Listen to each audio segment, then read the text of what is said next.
I'd like to go back into the transition. Let's have you come from here with the lights, from where you exit. Just go down, grab the lights, come back up.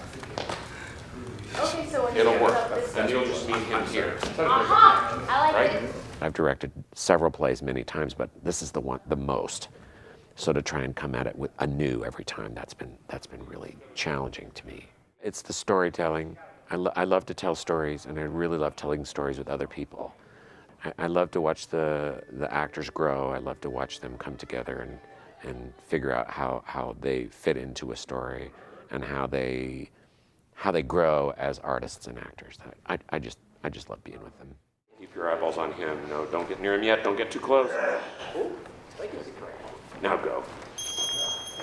Mind your business, Bob Cratchit, or you will be looking for a new situation. Oh, God! That's it.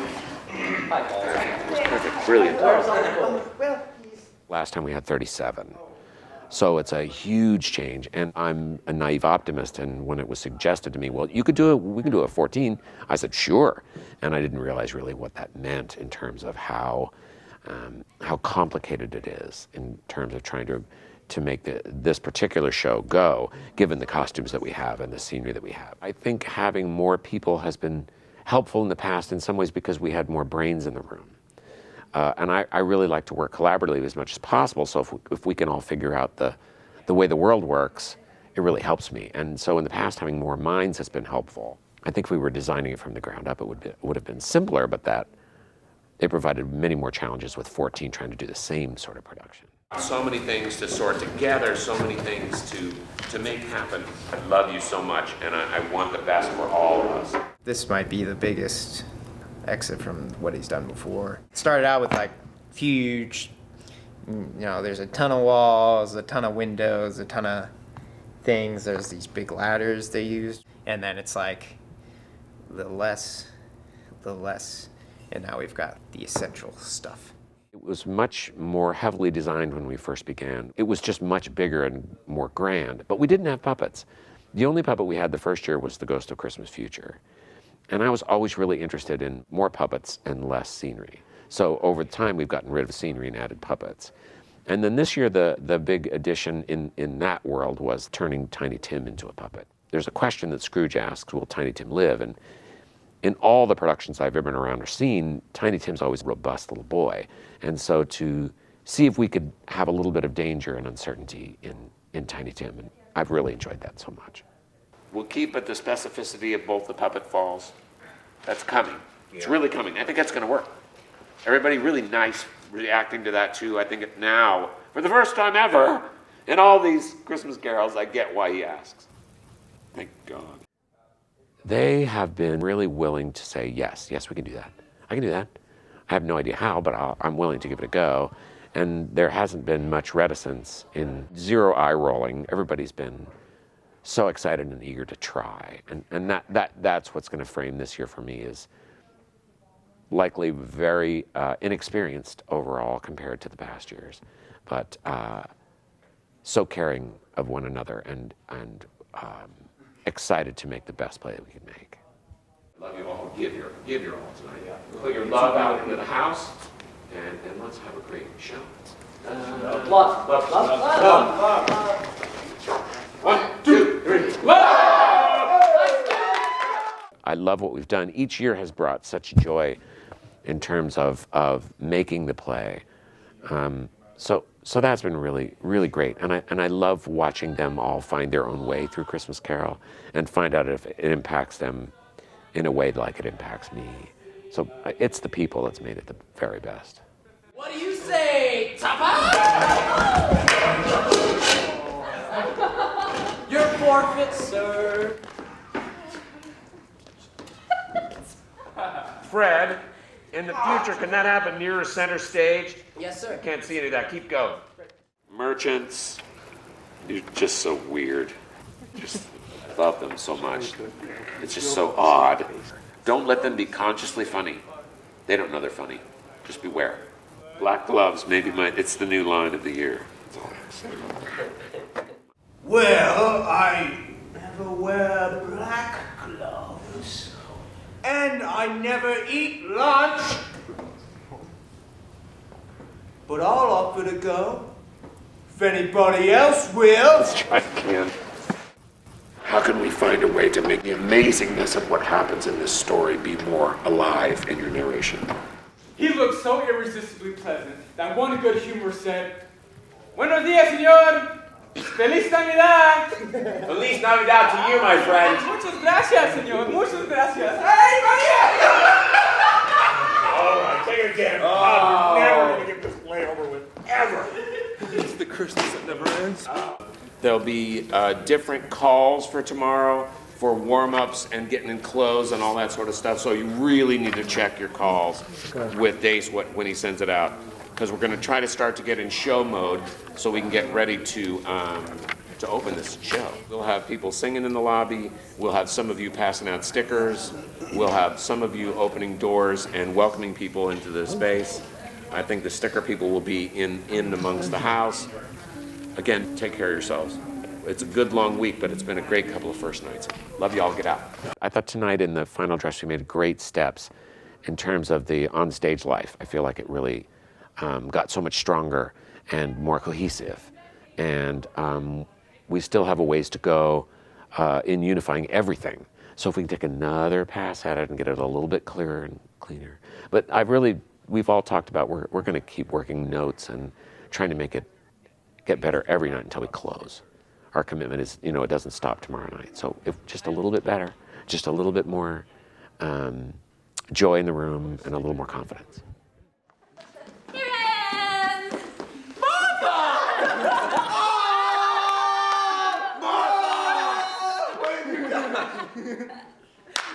There's another one of those stories in your head, because I feel like, well, this last year better be the best, the biggest, the brightest, the loudest, the funniest, all that stuff. And instead, I feel like what I want out of this year is to be the best educational experience possible. Because again, we have a lot of new people in a lot of different places. And I want everybody to feel like, well, that was really successful. I really grew a lot. Here's where I started, here's where I finished. And I think that journey is important. Because it's hard. This is a complex little beast in terms of everybody's doing everything. And so if they feel like, well, I really grew in that process. And because I think the story is so good for audiences, I think the audiences are going to be happy. But I want everybody involved, the students to be involved, to go, yeah, that was really good for me too.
I'm honored beyond measure to be with you in this last time through. It's just a blessing. You are the blessing to me. You are the blessing. I love you. I love you. Love you. Love you.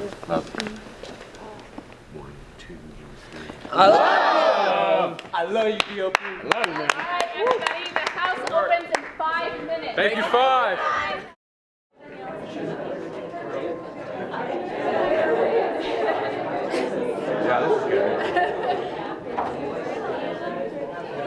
One of the reasons that we feel that we are so blessed is that we get to come here and like share this fun moment with you guys without like this guise of, you know. So it's a win-win. It's a win-win. You get blessed, we get blessed.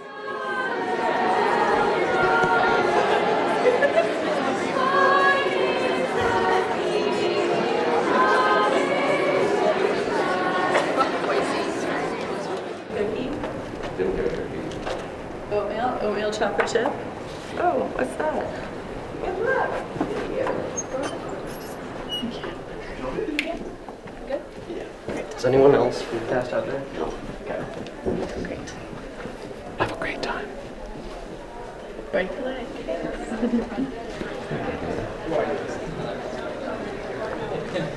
Like walk past you.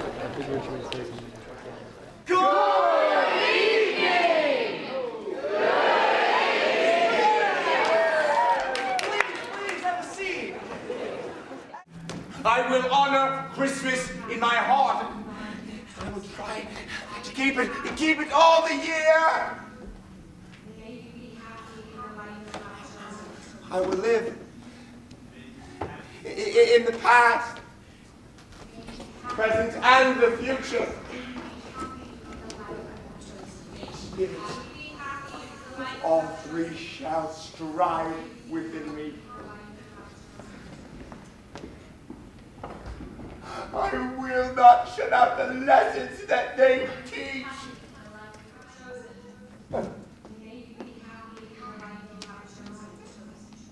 Bruce was better than his word. He's a tiny Tim who did not die. He was like a second father. Some people laugh to see the change in him. But he let them laugh. Indeed, his own heart laughed. And that was quite enough for him.